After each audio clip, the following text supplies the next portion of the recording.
A ver qué pasa si respondemos al teléfono. What could it mean? Stanley decided to go to the meeting room. Perhaps he had simply missed a memo.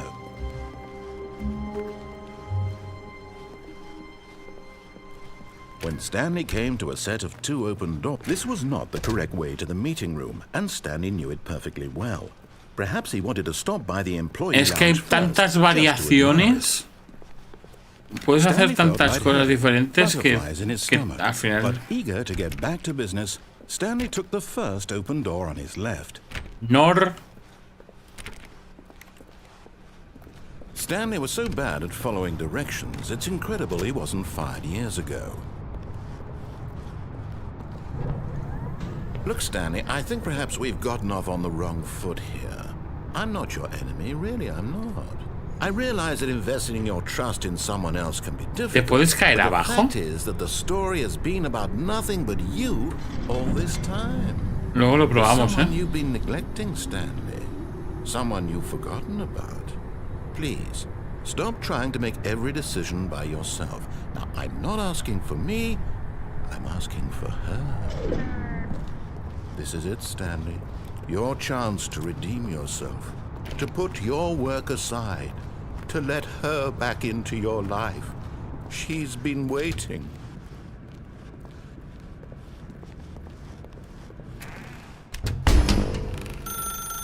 That's her, Stanley. You need to be the one to do this, to reach out to her. If you can truly place your faith in another, then pick up the phone. A ver.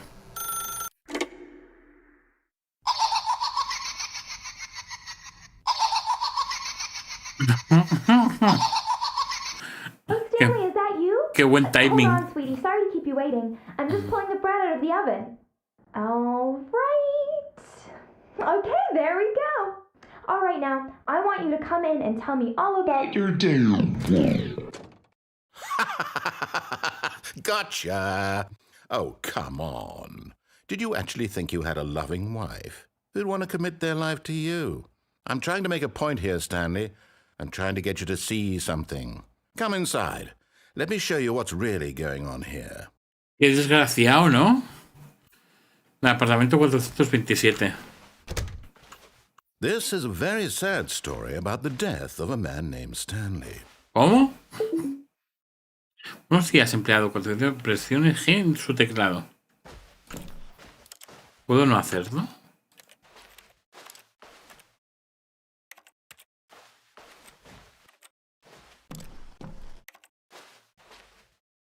Stanley is quite a boring fellow. He has a job that demands nothing of him, and every button that he pushes is a reminder of the inconsequential nature of his existence. Qué desgraciado. Por favor, presione X. ¡No quiero! No quiero presionar nada. Quiero salir.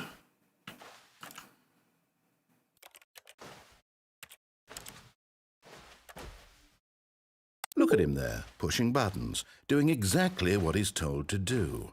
Now he's pushing a button. Now he's eating lunch. Now he's going home. Now he's coming back to work. One might even feel sorry for him, except that he's chosen this life. But in his mind, he can go on fantastic adventures. From behind his desk, Stanley dreamed of wild expeditions into the unknown, fantastic discoveries of new lands. It was wonderful, and each day that he returned to work was a reminder that none of it would ever happen to him. Joder, qué sad. Maldita sea. And so he began to fantasize about his own job. First, he imagined that one day while at work, he stepped up from his desk to realize that all of his co-workers, his boss, everyone in the building had suddenly vanished off the face of the earth. The thought excited him terribly. So he went further. He imagined that he came to 2 open doors and that he could go through either. At last, choice. It barely even mattered what lay behind each door. The mere thought that his decisions would mean something was almost too wonderful to behold. Presiona 9. As he wandered through this fantasy world, he began to fill it with many possible paths and destinations. Down one path lay an enormous round room with monitors and mind controls. And down another was a yellow line that weaved in many directions. And down another was a game with a baby. And he called it the Stanley Parable. Rompiendo la cuarta pared ahí. It was A such tope. a wonderful fantasy, and so in his head he relived it again, and then again, and again, over and over, wishing beyond hope that it would never end, that he might always feel this free. Surely there's an answer down some new path, mustn't there be? Perhaps if he played just one more time. But there is no answer. Oh. How could there possibly be? In reality, all he's doing is pushing the same buttons he always has. Nothing has changed. The longer he spends here, the more invested he gets, the more he forgets which life is the real one. And I'm trying to tell him this, that in this world he can never be anything but an observer, that as long as he remains here, he's slowly killing himself.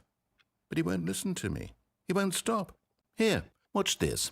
Stanley, the next time the screen asks you to push a button, do not do it. Ya, pero es que no hay salida.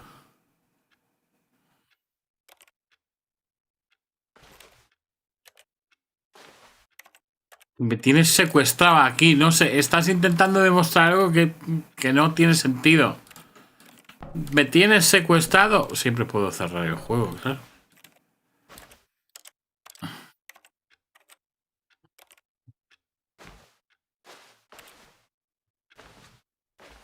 Supongo que tengo que pulsar el botón.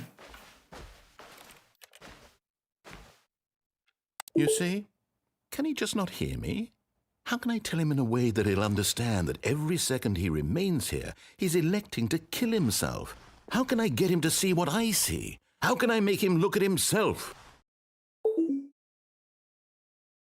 I suppose I can't, not in the way I want him to. But I don't make the rules. I simply play to my intended purpose, the same as Stanley. We're not so different, I suppose. I'll try once more to convey all this to him. I'm compelled to. I must. Perhaps, well, maybe this time he'll see. Maybe this time. And I tried again. And Por Stanley favor, pushed a button. muera. And I tried again. And Stanley pushed a button. And I tried. Turbio. Returbio.